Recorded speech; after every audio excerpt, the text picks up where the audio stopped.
Hello everyone, this video is in our Engine Snack series. I'm Grandmaster Matthew Sadler, and today we are going to have a look at a game between Revenge and Stockfish, just played in the TCEC Swiss.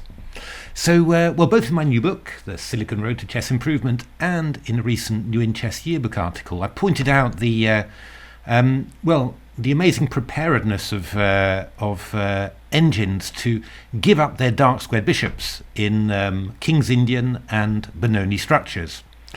Really very striking and really something that humans very rarely do. Well, here we get another great example in the Hedgehog.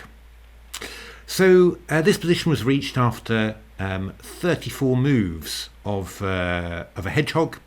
And, not very much has happened, really. I mean, black's been shuffling around a bit. The pawn on d6 is a little weak, but it's defended by the knight on e8. And, really, you don't get the feeling that white's managed to achieve very much, just really been shuffling around all the place. So bishop c6 is threatening b6 to b5. So white played knight d4 in order to prevent b5. And here Stockfish lashed out with the amazing bishop takes d4, queen takes d4 and b5. And obviously this move is played very concretely to allow b6 to b5, and this b5 break has a number of points. I mean, we're threatening b4, forking the bishop on a3, knight on c3, and we're also putting pressure on the c4 pawn. The first thing that I really looked at was, can't I just play bishop b2 in this position? I mean, after all, I just put my bishop on the long diagonal and I'm going to deliver mate somehow. However, none of my engines were particularly concerned about this. So b takes c4, rook b7, bishop a1, and then this move e5.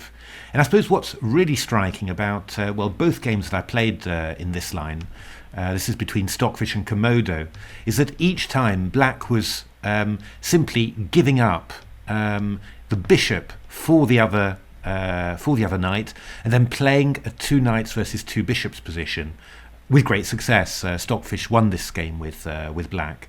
White's position doesn't look so bad, but clearly black's knights are really in control of the game. And also, this combined with black's control of the b file, it just makes it very, very difficult for white. But quite striking, really. This just the idea of swapping off the dark squared bishops, playing e5, and then even swapping off a light squared bishop for the other knight, playing two knights versus two bishops. So, Revenge didn't do that. Revenge tried to liven things up a bit with the move f3, attacking the knight on g4.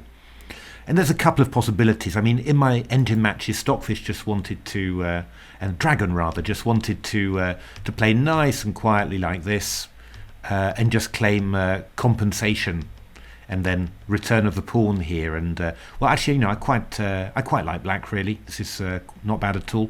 I suppose the only problem there is that the pawn on b4 is a little weak, so probably going to be a bit difficult for black to make any progress. You just imagine if black could get a knight onto c5, you'd be really, really happy, but probably unlikely to happen. The game continued b4, f takes g4, b takes a3. Suddenly, from a really solid pawn structure, everything's gone a bit bananas. Lots of sharp possibilities here. But probably the line that Revenge played was best here. Lovely move, knight d5, takes. Black doesn't want to retreat the bishop to d7 because f7 is hanging.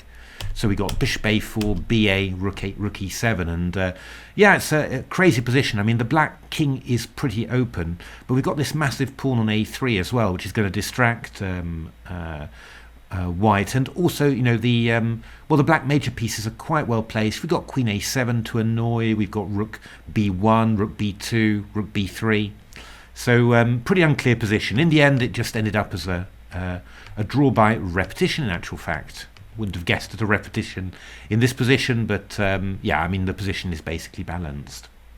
So there we are. I mean, do remember this idea of giving up the dark squared bishop like this. It's risky but very effective. I mean, Fabiano Caruana famously won a great game against Wojtaszek at Wijk Aan Zee just with this idea. And well, it's well worth watching out for, but do be careful about that dark squared, that long diagonal as well. Those dark squares can prove weak as well.